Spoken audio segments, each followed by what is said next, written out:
शास्त्रों में बताया गया अलग अलग प्रकार से लोग जीते हैं।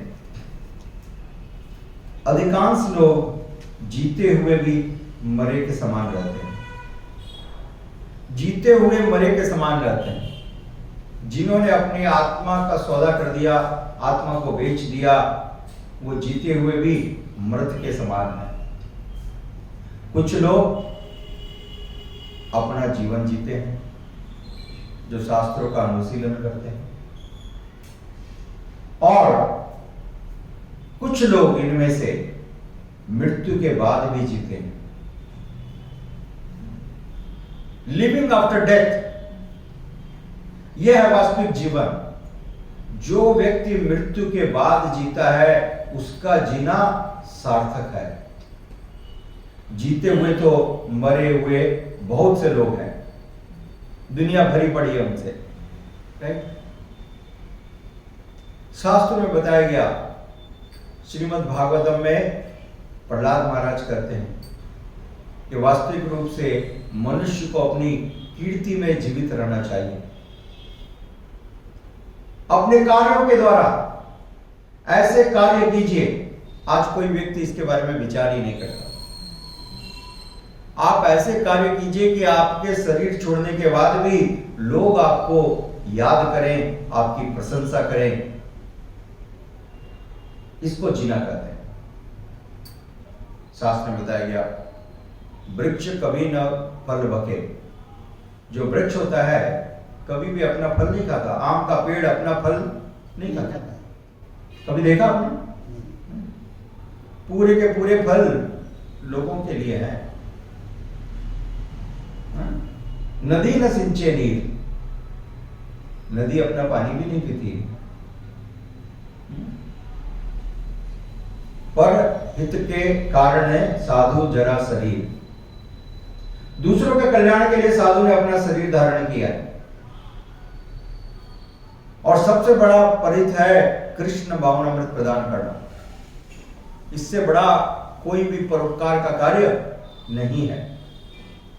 क्योंकि यदि आपने किसी जीव को कृष्ण भावनामृत प्रदान कर दिया तो उसका ये जन्म और अगला जन्म सब कुछ सार्थक हो जाएगा, right. Everything will be perfect. इसलिए श्रील प्रभुपाद जी ने अनेक जगहों पर लिखा, the greatest benevolent activity, beneficent activity is giving Krishna consciousness. ये सबसे बड़ा परोपकार का कार्य है। इसके बिना तो जीना ऐसा है जैसे कुत्ते बिल्ली का जीवन है। आचार्य ने कहा, सही पापी एलो आर गेलो। क्या कहा? सही पापी एलो आर गेलो। वो आए और चले गए। लाखों लाखों करोड़ों लोग दुनिया में आते हैं और चले जाते हैं। किसको उनके बारे में चिंता है? Who is bothered? आपके परिवार के लोग भी चिंतित नहीं होंगे, मैं गारंटी देता हूं। समझ गए? वो भी कहेंगे, अरे चला गया तो जल्दी से प्रॉपर्टी हमारे नाम पर हुई, अब आराम करें। है? तो ये भ्रम है लोगों का। इसलिए जो बुद्धिमान व्यक्ति है वो भगवत सेवा में जीता है। युधिष्ठिर महाराज इस प्रकार के बुद्धिमान व्यक्ति हैं। इतना बड़ा साम्राज्य प्राप्त करने के बाद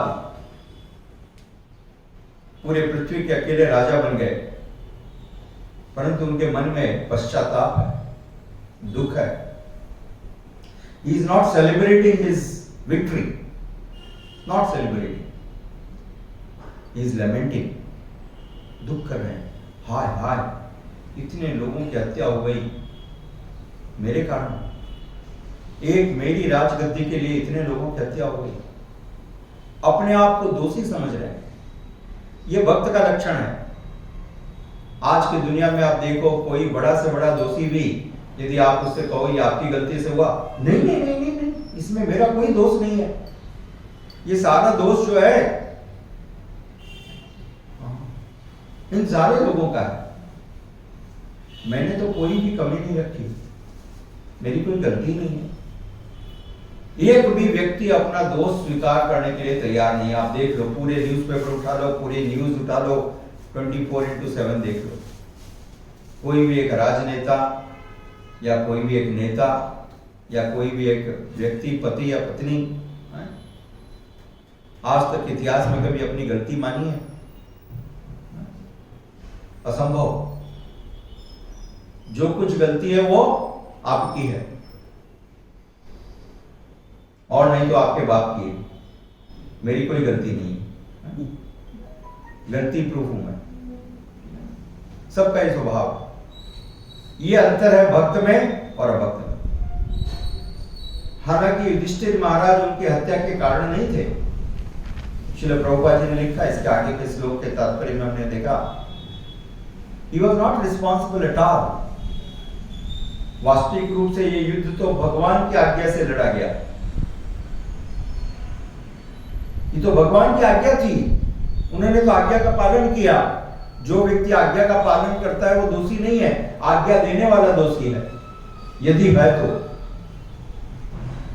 तो आपको दोष भगवान को देना चाहिए। और भगवान ने कहा कि यह युद्ध पूरी तरह से धर्म संगत, न्याय संगत है, क्योंकि दुर्योधन पाप का प्रतीक है, दुरात्मा है, और ऐसे व्यक्ति का वध करना न्याय संगत है। Therefore, he is not responsible। वो कर ही सकते थे बार बार, अरे मेरे को तो, मैंने युद्ध कहा घोषणा की, ये तो कृष्ण की बात थी, भगवान ने कहा इसलिए मैंने युद्ध किया। Why I am responsible? Right? Yes or no? He had valid reasons, but still he is taking responsibility. He is feeling guilty in his heart। अपने हृदय में क्षोभ कर रहे हैं। ये सरल भक्त का लक्षण है।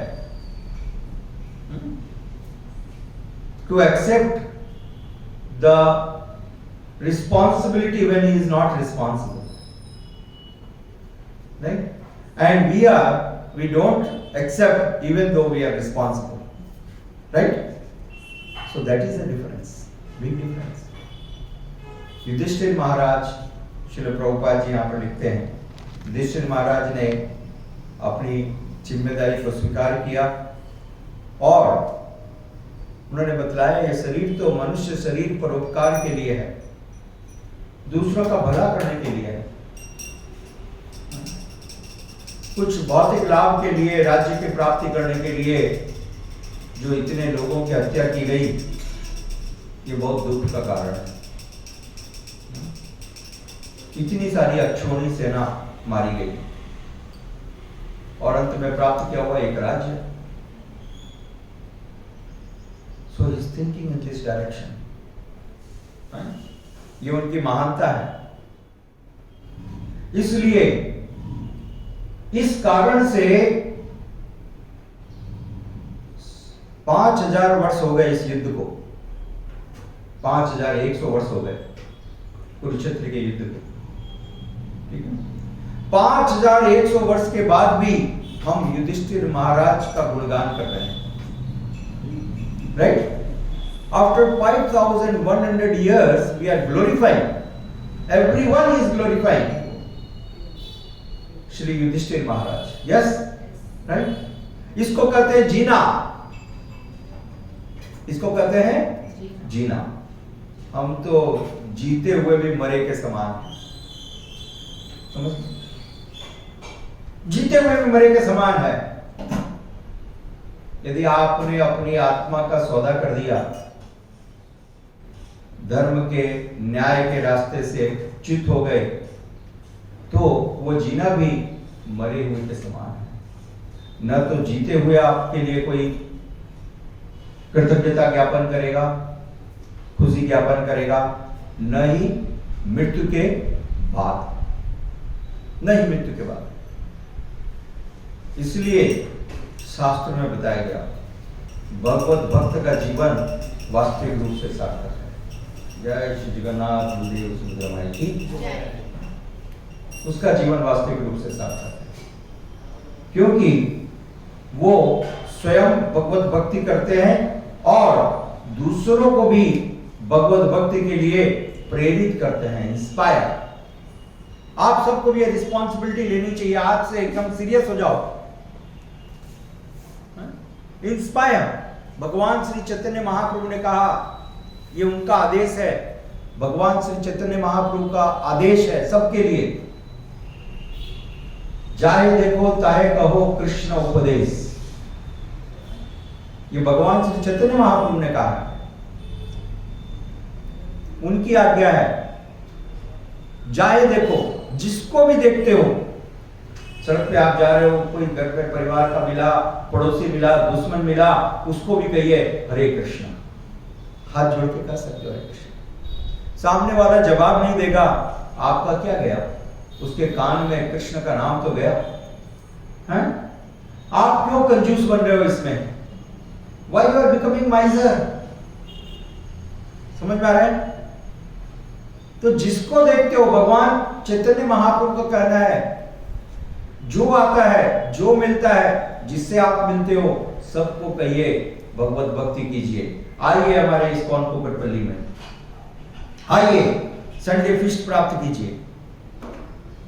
इतने सुंदर भगवान है, भगवान के दर्शन है, दर्शन कीजिए, आपके सारे दुख दूर हो जाएंगे।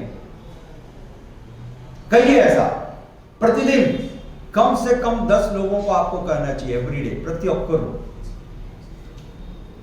मैंने इतना डिस्काउंट कर दिया आपके लिए। भगवान चैतन्य महाप्रभु ने कहा तो जिसको देख रहे हो उसको कहो। मैंने आपको कितना डिस्काउंट दे दिया बताओ? सिर्फ 10 का कह दिया, राइट? तो कम से कम 10 लोगों को तो आप एक दिन में इनवाइट कीजिए कृष्ण भक्ति के लिए। जैसे इनके मित्र ने इनको यहां इनवाइट किया, right? Yes, how your life is benefited. कल्पना कीजिए यदि वो नहीं करते तो आप कैसे रहते? समझ में आ रहा है? हाँ, आप भी वैसे ही रहते ना, तो आप क्यों कंजूस बन रहे हो? शास्त्र में बताया गया कृपण, कंजूस बन रहे हैं। अरे बोलने में भी आपकी जुबान घस रही है क्या? आपको क्या दुख होगा यदि कोई व्यक्ति कृष्ण भक्ति में आ गया तो? हाँ? क्या दुख होगा सर हृदय में? अरे ये प्रभु जी अच्छे भक्त बन रहे हैं, मैं दुखी हूं। क्यों? लोग प्रतीक्षा कर रहे हैं, सब कोई कृष्ण भक्ति में आना चाहते हैं और हम उनको रोक रहे हैं। हम उनको रोक रहे हैं, वो आना चाहते हैं। आपने वो गीता माता जी को कहा, आ रही है ना, वो इतना अच्छा भक्ति कर रही है। अब यदि आप कहो ही नहीं, मुंह पे तागा लगा करके, नहीं मेरे चावल खरीदो, जब देखो तब चावल। ये भगवान जरा कृष्ण भक्ति के बारे में बोलो, इस्कॉन कुकटपल्ली के बारे में बोलो, सत्संग के बारे में बोलो। समझ रहा है? तो इसको नियम बना लीजिए, नियम। इसको कहते हैं ट्रेडर्स क्राई। क्या कहते हैं? ट्रेडर्स। एक व्यापारी का चीखना है। सब व्यापारी मेरा कपड़ा ले लो, मेरा साड़ी ले लो, मेरा ये ले लो, चावल ले लो, ये ले लो, सब खड़े होकर के चीख रहे हैं। आपके बोलने से कोई लाभ नहीं होने वाला है। शास्त्र में बताया मेढक के जैसे है। जैसे मेढक टर्र टर्र करता है तो मेढक की आवाज सुन के सांप उसको आके खा लेता है। सांप को मालूम पड़ जाता है कहां पर है, एड्रेस इसका, URL।